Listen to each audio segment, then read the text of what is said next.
the tutorial we're now going to cover is about basic artifact correction, triggers, and averaging. And basically, we want to look at some artifact correction using first automatic and then also user-defined methods to correct for the artifacts. Then we're going to work with this experimental data and to define conditions for the data based on the trigger values. We're going to reject artifacts from averaging and do averaging and do some classic ERP analysis.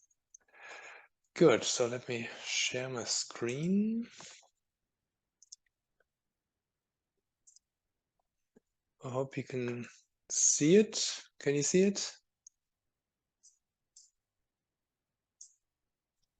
Yeah, screen sharing works. Okay, wonderful. Okay, then so the first thing is, yeah, we're again going to work with the s1.cnt file. So I'm gonna open this file as before. And yeah, depending on what montage and filters you had set before, this will be remembered and opened with this montage. So in my case, it was a different montage than you have probably. So let's just go to the virtual reference free to start with to review the data. So that's the first one from the virtual menu. There's also an extended virtual reference free 1010 system, which has 81 electrodes, but to review the data on the screen, it's easier with less channels. So I'm gonna work with this one. And we can see already that on the first screen, we have an eye blink dominating the data. So if I double click this eye blink somewhere here, this brings up the map and I can see this classical frontal positivity. So the red in the maps is the positive voltages, potential, and blue is negative potential. So this eye blink typically produces this positivity over the eye area. So definitely an eye blink here. And so let me close this map for a moment. And now I can try and correct this artifact using our artifact menu. So I'm going to click on the artifact menu, and the first entry in the artifact menu is the automatic artifact correction. So let's go for this one. And that'll bring up an additional confirmation window. Basically, I can make some settings here. I can tell the program what is to be considered as an artifact threshold for eye movements, and I can also correct cardiac artifacts if we have an EKG channel. But this dataset doesn't have an EKG channel, so I'll just go for the eye artifacts. And that goes through the data and now assigns the topography for the artifact correction. And then, yeah, informs me that after the artifact correction, the data will be average referenced because I don't have a reference electrode. So yeah, that's fine. And now I can see the data and I can see up there this corrected information. So the blue corrected shows me that this data set is a corrected data set. And down here in the status bar, I can also see what type of correction method was used. So it's a principal component analysis, or PCA, that was used for this correction. So clearly, artifact has been corrected. And one other thing I can notice is that I have a blue channel label here, VEOG. This is a virtual channel that has been added to the data by BESA to indicate where it thinks there is an eye artifact, so a vertical eye movement. If it had detected horizontal eye movements, there would also be an additional horizontal eye channel, but there was no horizontal eye movement detected, so we only have a vertical one. Yeah, and that turns up exactly where I put my cursor before. So I can go through the data a bit. I can see there's a few more like that. And I can browse. I can toggle, I can toggle the correction of the artifact using Control E for correct, E for correct, yeah, on my keyboard. So Control E will switch off correction, and then I can see, indeed, I've got these artifacts in my original data, and pressing Control E again will switch it on again. This is a keyboard shortcut. I can also go the long way via the menu. There's an artifact correct menu entry here. So whenever there's a keyboard shortcut for these menu entries, this will be also shown in the menu. All right.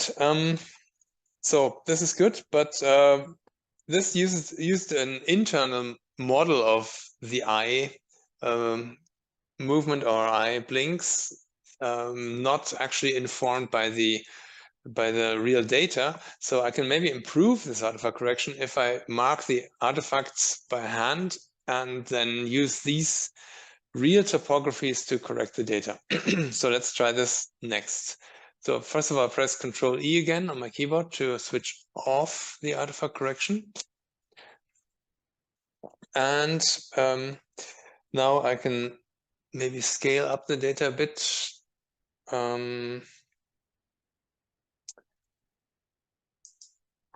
Actually, I'll do this.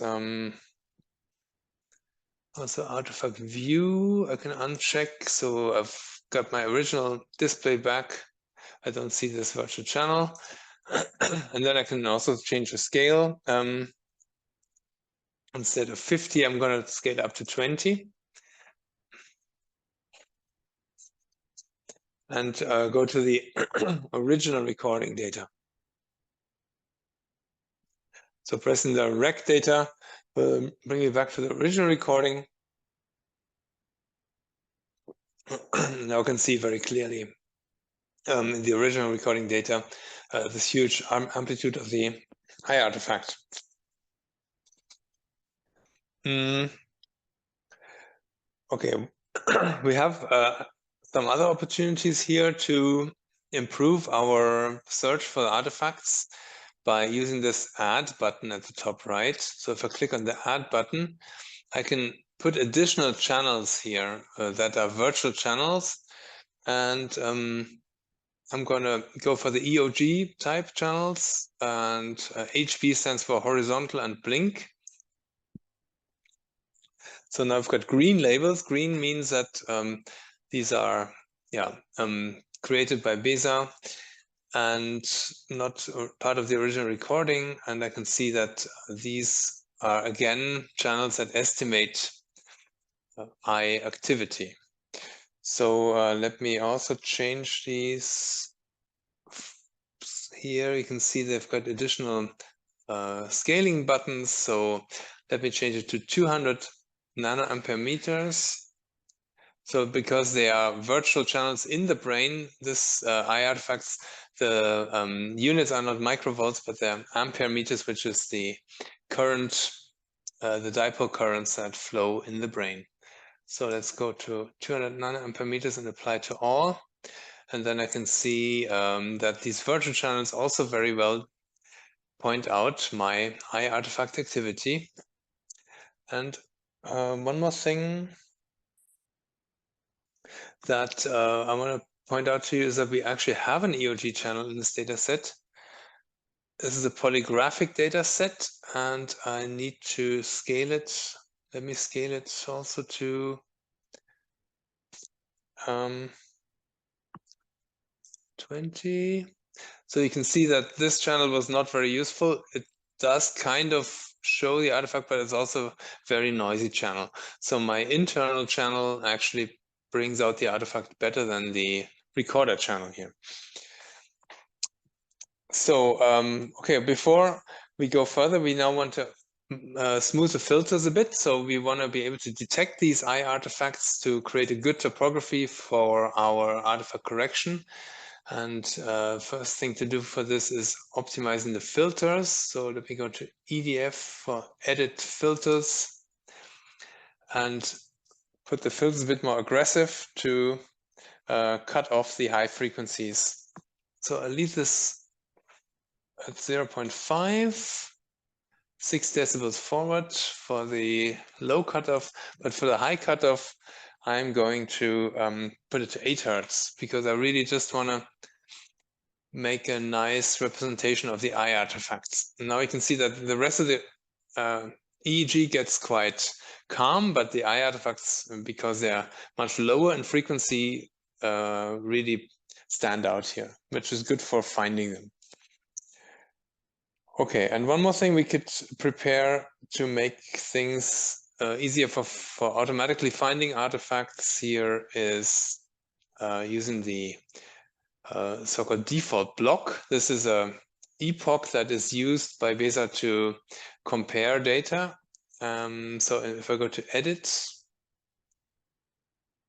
and go to the default block epoch, then by default this block that is set by BESA is 1 second long. So whenever I place a cursor somewhere, okay, let me show you what that means. So if I right click somewhere and click on default block, it sets this default block here and automatically calculates a correlation around between channels as well.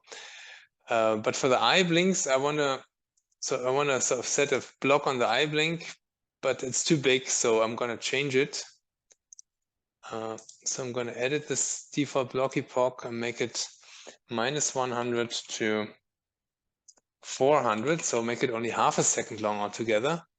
So -100 to +400, press OK. And now I'm going to right click on this kind of onset of the first eye blink and set this default block epoch so it kind of covers now just the eye blink and nothing else. Okay, and now I want to search for similar events so that I've got an average topography of eye blinks in the end. And this is what I'm then going to remove from the data. And to do this, I can also define some channels that I want to search on. So I'm going to mark this first channel and also the second one, because they both eye channels and they really show this eye blink. And also I'm going to mark this virtual channel here to improve my search. So I can do this by pressing Control and clicking on the channel labels. So Control and channel label will mark several channels, and now only these channels will be used in my pattern search for similar events as the one I've marked here. And finally, I can I can restrict the search by using a query. So in the search menu, I can check this query here. And this will mean that it'll ask me when it finds a similar event, do you really want to add this event to the list? Yeah, and now I'm ready for starting the search. And now it's quite easy. I just press this SAW button for search, average, and right. So search. And now it finds the first pattern and asks me here whether I want to accept this to average. And I can also show a map of it. So, okay, the map looks good. So I can say yes. Then let me close this map. Don't show the map. Yeah, this is the next one it's found. And again, it looks good. So I say yes again. And the next one looks good. So I think these are all real eye blinks and I'm quite happy with the results. So then I can say stop asking, and it'll just go through and find related eye blink events and add them to an averaged eye blink.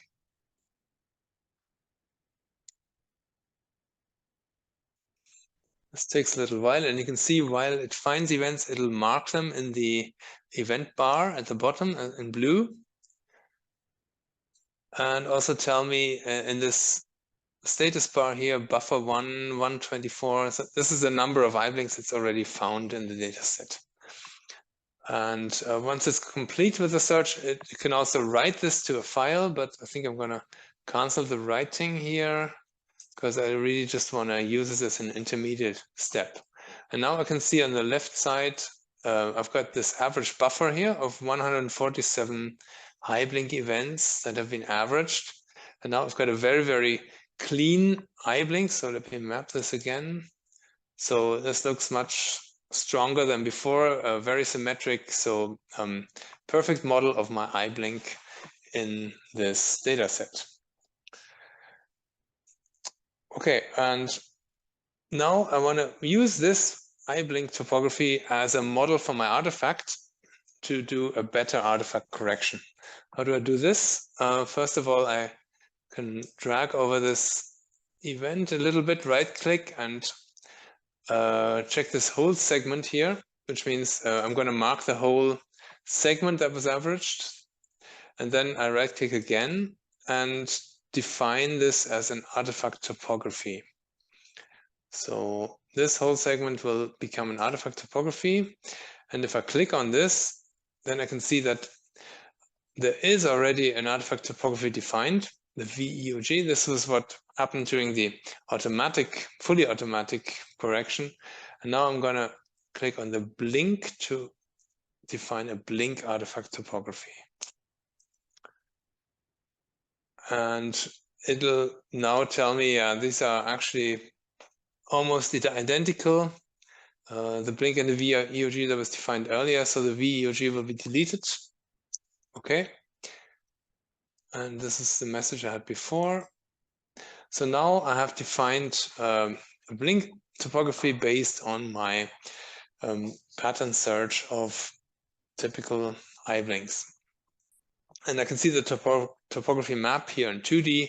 So I can see it's very symmetric. This is a very good case, of course. Maybe in your real life data, they will not always be 100% symmetric, but this is kind of the best you can get, I think. Good. So I'm very happy with this, and I can close the map and press OK here. And now I have got my blink channel at the bottom. So my green channels were the ones that the BESA computed automatically, and the blink channel is now the one that was computed after I defined this artifact topography. So I think these green ones I can switch off. So I'll go back to the Add menu and switch off these additional channels. Now I've just got my original data and the blink channel. And again, as before, I can switch artifact correction on and off by pressing Control E. So if I switch it off, I can still see the virtual channel, but I can also see the uncorrected data. If I switch it back on with Control E, then I can see that the data is now pretty flat. And of course, I've still got a very flat data set because my filters are still set that way. So I can go back to more open filter setting here, going back to maybe 80 instead of 40, instead of 8, and then I can see the original data again corrected now for the artifact.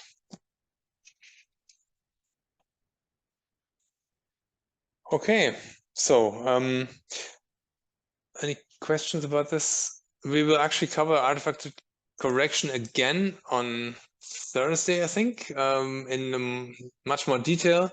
This is just like two ways, the fully automated and the kind of semi-automated way of using the pattern search, which are already good ways of correcting for artifacts in BESA. But there are other options that are also useful to explore, which we will then explore further in a dedicated session.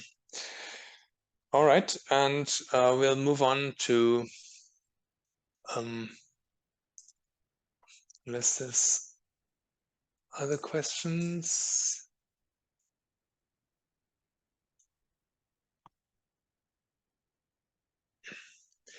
Okay. Yeah, okay, there was one question. Average channels are suddenly gone, how to retrieve? So if you have an average buffer like this and it's gone, then you can show it again by View menu.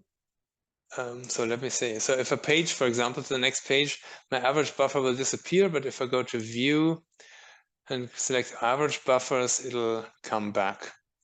And also I can remove it by View and uncheck the average buffers. No, view original data. This is it, and then it'll go away. Yeah, so I can always bring it back. Even if it's not shown, it's still there.